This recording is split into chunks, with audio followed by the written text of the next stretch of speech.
She is not the wolf in Mbesa's eyes.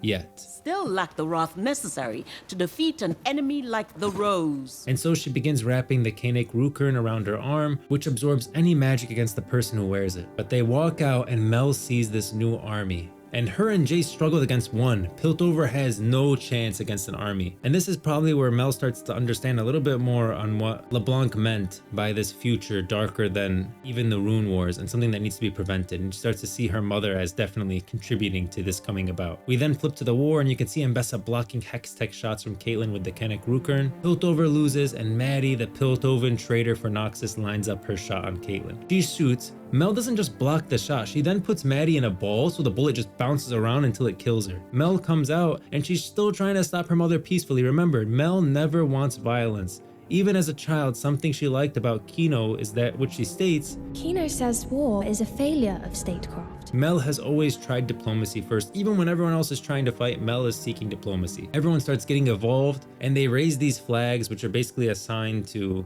Victor that, don't evolve anyone past these signs. And Mel pleads for her mother to stop again, telling Mbessa to look at the price of her ambition. Kino, Rictus, this entire city, but her mother still refuses her. And it's now when Mel knows she must fight her mother, but she can't really do much with the Kanek Rukern wrapped around her arm. Eventually, Caitlyn manages to get it off. She does have to give up a left eye to do it. And with it off, Mel uses the necklace to summon LeBlanc and entrap her mother in this dark realm, telling Mbessa a wolf has no mercy. At this point, she's learned her lesson. And the only way to defeat the Black Rose and hopefully stop everything that's happening in Piltover and will affect the rest of the world, according to LeBlanc, is to have no mercy. However, Mel is not allied with the Black Rose. They killed her brother, but she knows she has to stop her mother, that there was some truth that her mother would cause a cataclysm that rivaled even the Rune Wars, but she wants to end the Black Rose too. And when we don't know exactly what's happening here, I think LeBlanc is extracting Mbessa's memories, her thoughts, everything, which would not be good for Mel either.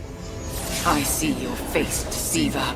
Sly girl. Mel is able to see through even this illusion. Hopefully one day we'll see what Mel is seeing at this point with her eyes glowing. Maybe we'll have like a flashback where she can actually see through all of this.